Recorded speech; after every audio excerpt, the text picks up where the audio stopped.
Assalamualaikum warahmatullahi wabarakatuh. Salam sehat, salam sejahtera bagi kita semua. Apa kabar saudara mahasiswa yang budiman? Bertemu kembali dengan saya, Suhartono, dalam mata kuliah pengembangan sumber daya manusia. Pada semester ini, kita akan menempuh materi mata kuliah pengembangan sumber daya manusia. Mata kuliah ini diberikan dengan harapan saudara sebagai mahasiswa, juga sebagai calon sumber daya manusia diharapkan mampu mengembangkan potensi-potensi yang ada dalam diri saudara sebagai mahasiswa, yang nantinya saudara akan jadikan bekal sebagai salah satu faktor yang nantinya membedakan diri saudara dengan masyarakat yang lain. Tentunya saudara juga membawa suatu pengetahuan bagaimana cara mengembangkan diri untuk bisa menjadi sumber daya manusia yang handal, sumber daya manusia yang berkualitas, sumber daya manusia yang profesional, sumber daya manusia yang mampu bersaing di era saat ini. Baiklah saudara, sebelum kita lanjutkan pada pokok materi mata kuliah pengembangan sumber daya manusia, tentunya di sini saya akan melakukan kontrak kuliah dengan saudara. Pada perkuliahan ini tentunya kontrak kuliah di mata kuliah pengembangan sumber daya manusia, yang pertama ialah saudara harus mengikuti seluruh rangkaian perkuliahan pengembangan sumber daya manusia, mulai dari pertemuan pertama, pertemuan 1, sampai dengan pertemuan ke-14. Ini saya harapkan kita bisa melaluinya bersama-sama. Tentunya perkuliahan ini tidak hanya saya sampaikan secara sinkron, namun nanti kita akan atau kita akan juga menerapkan perkuliahan asinkron ya. Jadi ada sinkron, pertemuan virtual langsung, maupun asinkron, saudara belajar secara mandiri melalui media online Virlenda, Virtual Learning Adibuana. Begitu saudara ya. Jadi 14 kali tatap muka saya harapkan sudah saudara penuhi semuanya dalam satu semester. Ya. Kemudian yang kedua ialah saudara diharapkan nanti juga berpartisipasi daripada tugas ya.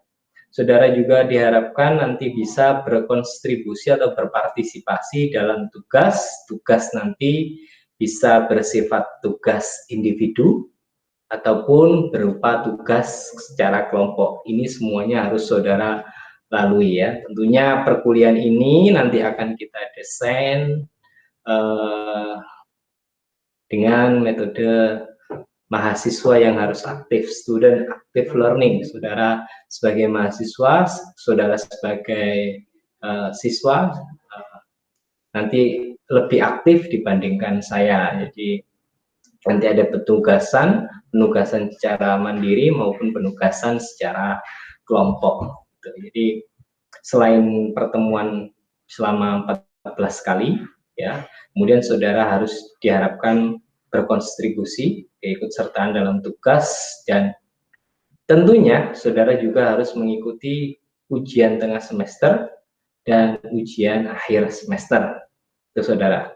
Jadi itu kontrak kuliah kita. Semoga pada 14 kali perkuliahan baik sinkron maupun asinkron saudara bisa melaluinya dengan baik, sehingga apa yang kita harapkan, saya juga berharap saudara semuanya lulus dalam mata kuliah ini bisa tercapai ya. Syukur-syukur nilai saudara nanti memuaskan A ya. Baiklah saudara, adapun materi pengembangan sumber daya manusia ya, sebelum kita melampaui materi demi materi pada mata kuliah pengembangan sumber daya manusia, perlu saya sampaikan pengantar mengenai apa itu pengembangan sumber daya manusia. PSDM, ya, dalam bahasa Inggris juga disebut sebagai Human Resources Development, merupakan sebuah istilah yang didasari oleh dua konsep. Ya. Apa itu? Yaitu pengembangan dan sumber daya manusia. Jadi dua konsep inilah yang menjadi motor daripada mata kuliah pengembangan sumber daya manusia. Adanya pengembangan dan adanya sumber daya manusia. Saudara, pengembangan diartikan sebagai suatu proses kegiatan aktif yang mengusahakan sebuah perubahan dari suatu keadaan ke keadaan yang lain. Harapannya apa? Harapan daripada pengembangan ini yaitu diharapkan dapat menjadi sebuah perubahan yang lebih baik tentunya. Ya, dari proses pengembangan tadi diharapkan adanya suatu perubahan menuju ke arah yang lebih baik. Yang dimaksud suatu keadaan di sini mungkin saja juga berhubungan dengan manusia, ya, sebagai pelaku atau yang bisa kita katakan sebagai pegawai dari sumber daya manusia itu sendiri, atau sebuah organisasi yang di situ di dalamnya tidak hanya ada satu individu atau satu manusia saja, tapi di dalamnya ada beberapa manusia atau kelompok manusia. Wings memperjelas pendapatnya, ya. Di sini saya mengutip pendapat dari Wings bahwa suatu kegiatan atau aktivitas pengembangan tidak berorientasi dengan pekerjaan semata. Namun, di sini lebih menitik beratkan, kata Wings, berorientasi pada pertumbuhan. Pertumbuhan itu baik pertumbuhan personil atau individu, atau bahkan mungkin pertumbuhan itu sifatnya lebih, cakupannya lebih luas, yaitu organisasi. Demikian juga dengan apa yang disebut dengan sumber daya manusia, saudara. Sumber daya manusia di sini adalah semua orang atau individu, tentunya dalam suatu organisasi. Bisa di situ di dalamnya ada pemimpin, ada staf, ada atasan, ada bawahan mungkin, atau yang kita sebut sebagai pegawai baik tetap maupun tidak tetap, ya. Dan sistem-sistem organisasi yang lainnya, yang menjadi suatu dalam suatu ikatan atau suatu perserikatan kerja atau yang kita sebut sebagai organisasi kerja. Ya. Tentunya dalam setiap individu tadi mempunyai peranan masing-masing dalam setiap organisasi, tentunya mempunyai peranan masing-masing.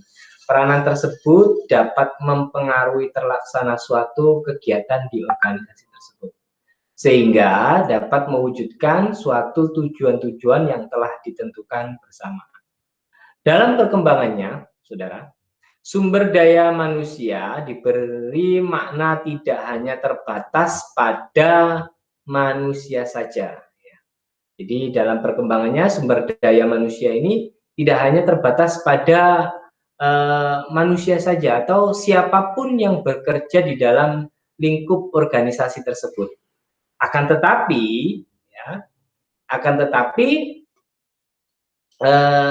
semua tim yang ada di dalam organisasi tersebut, ya, atau lebih tepatnya ya orang-orang yang sebenarnya tidak secara langsung memberikan pengaruh dengan pekerjaan sehari-hari di dalam suatu organisasi. Misalnya bisa saja keluarga pegawai, tim kerja atau rekan bisnis, rekanan bisnis, ya, atau bahkan kita melibatkan konsumen, ya.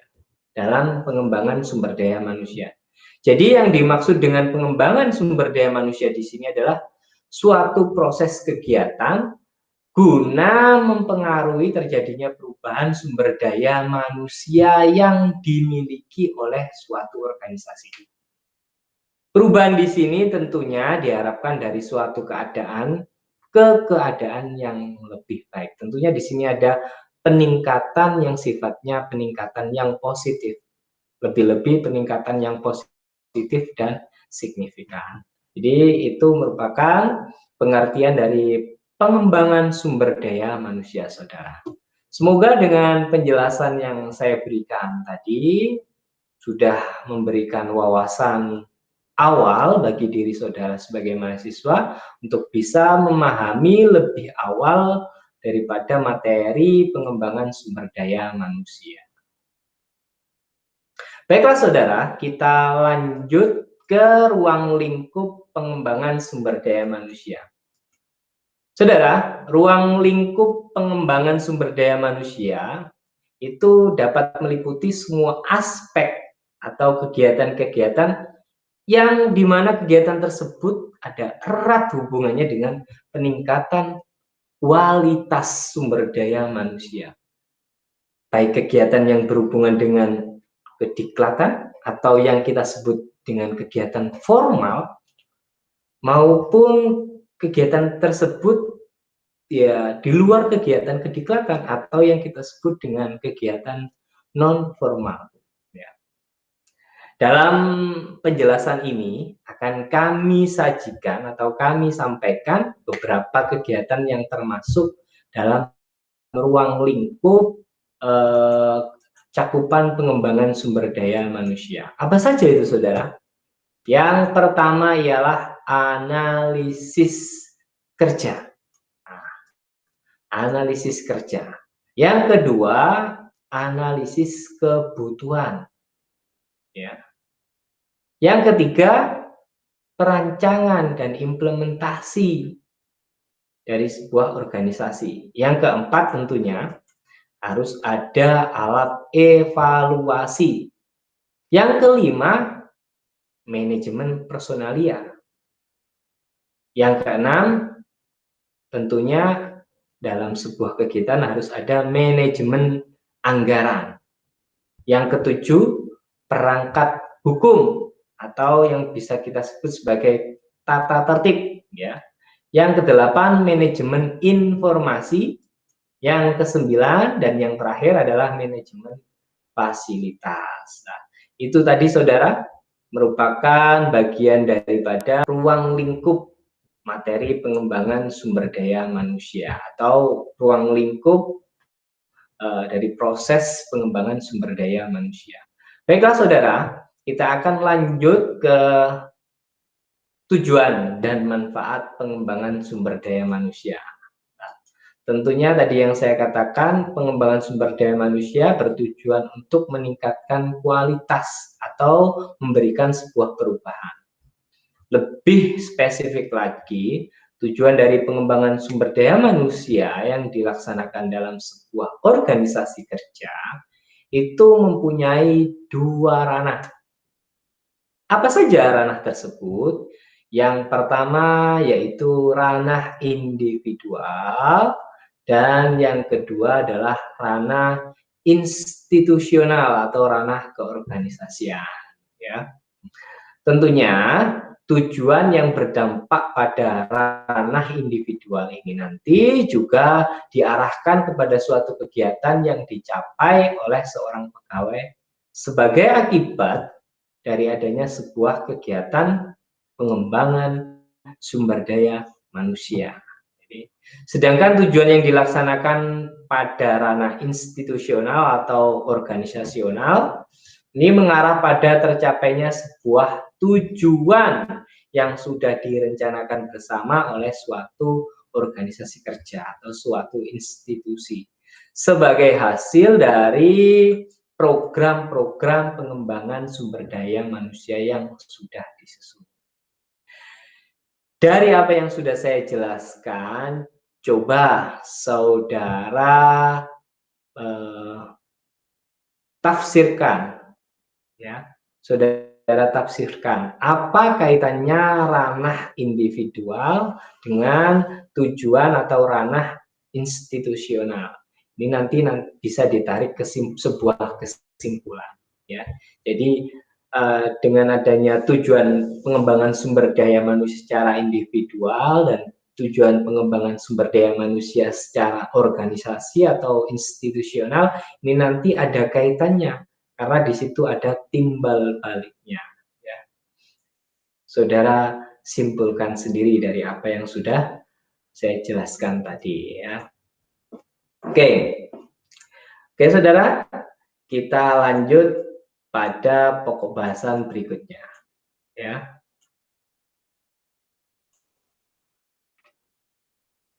Demikianlah saudara, materi pengembangan sumber daya manusia yang bisa saya sampaikan di awal perkuliahan ini.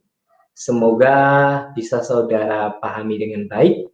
Tentunya apa yang sudah saya sampaikan tadi perlu saudara tambah dengan mempelajari referensi atau buku-buku pengembangan sumber daya manusia yang lain. Apabila ada sesuatu hal yang ingin saudara tanyakan, silakan tulis saja di kolom komentar yang ada di bawah. Terima kasih sudah menyimak perkuliahan ini. Mohon maaf bila ada kesalahan. Kita ketemu lagi pada proses perkuliahan berikutnya. Salam sehat. Wassalamualaikum warahmatullahi wabarakatuh.